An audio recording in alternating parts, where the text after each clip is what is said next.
What's up, people? Today we're going to be talking about how to land big clients easily, and I'm going to break down a very simple strategy. It's probably going to seem a little bit obvious to a fair few of you, but I'm going to break down some real-world examples. And before I do that, let me just go ahead and take a drink of the Shirley Temple. It's nice and summery down here in Devon. I'm down here taking care of some family stuff for a little while, and overall,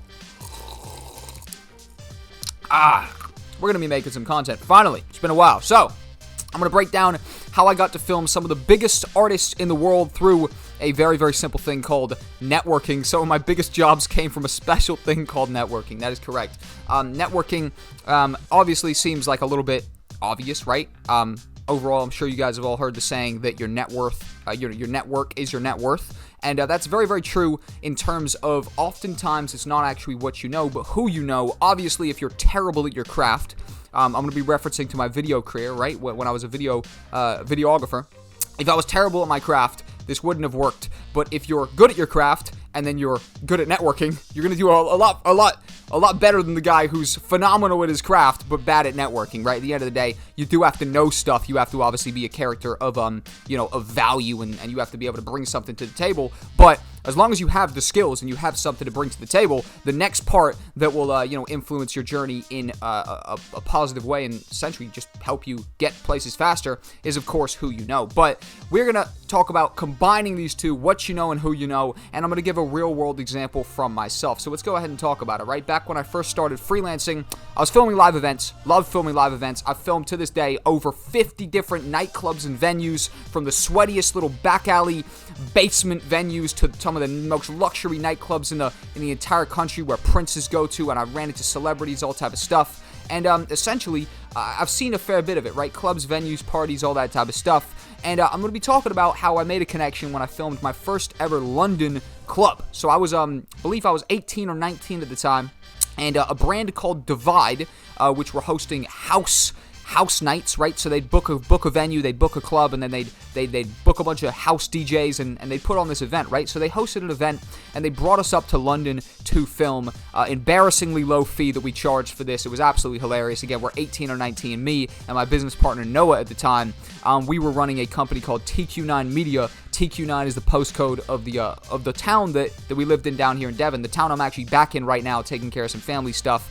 Until I go back to London in a couple of months. But basically, they hosted an event and they brought us up to film. However, the event was a failure. They didn't get many people through the door, and they didn't make much money. And overall, the situation was a loss for them. And because their event was a loss, they took a long time to pay us. And in this time, there was 4 main guys that were part of Divide. And there was really only one guy that kind of stepped up. His name was Aaron, right? Really good friends with this guy to this day. We've done a lot of business since. And this was kind of the start of our relationship. But because their event was a loss, these other guys became a little bit distant. And I started sort of harassing a little bit the only guy who was responding to me, Aaron. I was like, where's this money? You know what I mean? We filmed the thing. It's not our fault that you guys are meant to take care of the event. We came to film. We fulfilled our obligation, right? And this guy was a very cool guy. And, through this 1 month period of him trying to pay us this money and coordinate with the other guys to get it paid. The other guys didn't pay it. Eventually, I think Aaron paid us out of his own pocket. But because of this back and forth, we built a relationship with this guy, Aaron, and essentially we kind of tapped in and, we built some sort of relationship, some sort of friendship, right? And, he was a very solid guy. He felt so bad that it took so long that he basically started to get us work left, right, and center. I think he got us 5 new event companies, and then he went on to get us a festival to film as well. So through just this one connection and the relationship I built with him over this, he got us a whole bunch of more work filming festivals, filming other nightclubs, because obviously he knew other brands that were putting on different house nights, different drum and bass nights, stuff like that, right? So is my camera getting a little bit? Okay, it's back. It glitched out for a minute. It looked a little bit risky. Also, the sun's coming in off me here, but I digress, right? So we kept in touch, and, he eventually got hired by one of the biggest clubs in the UK called Cirque Le Soir. Massive club. They are arguably probably the most luxury clubs, definitely in England, most likely in Europe, potentially, right? And they own a bunch of more clubs. They own restaurants, clubs, all type of stuff. So they're a very big deal. And he got hired as a graphic designer for this particular club. Now, the club, big money club, right? Big money club. They're the type of place that makes, $300,000 on a Friday night, stuff like that, right? And through our relationship, he actually got me to film Future, the biggest artist, one of the biggest artists in the entire world, collaborations with Drake, big artist, and went on to also get me gigs to film AP FERG, Nelly. Like, this is how important having somebody in the mix is. I got phoned 4 hours before going to film AP FERG. I was hanging at the crib in London. I was living in London, and Aaron calls me up. He goes, yo, I'm in the club. The videographer, he bailed for AP FERG. Can you do it? You know what I mean? They need a video guy. They need him in 4 hours. And obviously, I'm in London. I go, hell yeah, I'll be there.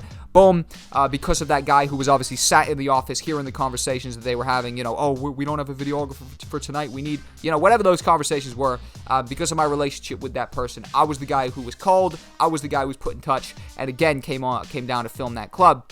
And most recently, just before Corona hit, filmed Nelly down in Manchester. Very cool.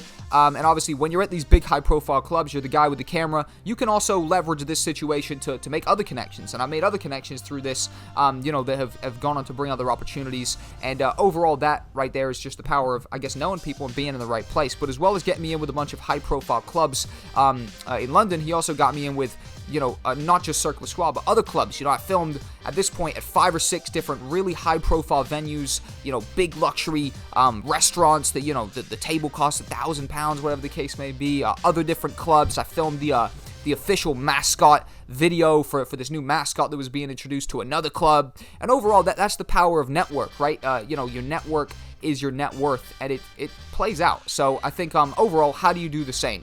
Be consistently doing and moving, right? I could have never made this connection if I wasn't practicing my craft on a consistent basis. I didn't meet this guy on fucking Facebook, right? I didn't meet this guy in a forum. I didn't meet this guy DMing. I met this guy by doing, right? I filmed his event. I established the relationship by doing, right? So I think if you wanna make progress in a field, and you could relate my story to whatever thing you're doing, right? It doesn't even have to be video, right? But whatever you know, you want to make progress in, be constantly moving, because moving leads you to learn lessons. It leads you to meet people. It leads you to create connections that can go on to benefit you in many different ways. Let me go ahead and put that right there.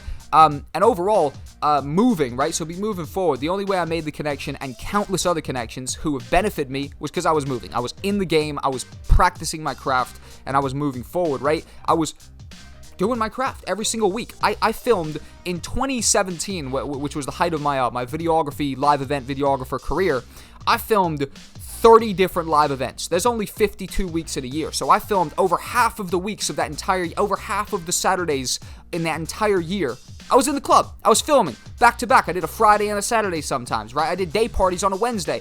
I was out and about. I filmed in London, Bristol, Plymouth, Exeter, all across this country, festivals, parties, live events, everything. I was in the game, I was in the field, and I was practicing, right? So that's the number one thing I'd tell you, which obviously pretty obvious, right? Like, if you're doing your craft, if you're good at your craft, if you're practicing it on a consistent basis, it's really only a matter of time until you start to establish yourself and work your way up the ladder. And that's what will naturally happen, but it will not happen if you're sat in the house. It will only happen if you are in the field doing the thing that you're doing, right? And if you're consistently doing it, it's only a matter of time. Eventually, with enough skin in the game, you will naturally build connections and naturally be able to leverage that into something substantial, just like I was. And overall, it is the natural progression of things. Not a one-off, not a fluke, not a lucky situation. It is the natural progression of things. The more deep you get into it, the more you're doing it, you're going to scale up those connections. And, you know, I guess if you're a smart individual, right? I'm assuming you guys can put these things together, right?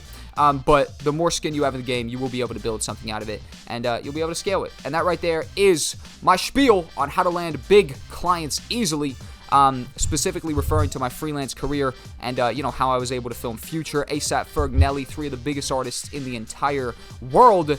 And that right there is how it was done. Thank you guys for tuning in. I've been Jack. Follow me on all social media at itsjackcole on Instagram, Twitter, Hell to the yes. Thank you guys for tuning in. Peace out. More videos to come very, very soon. See you guys in a bit.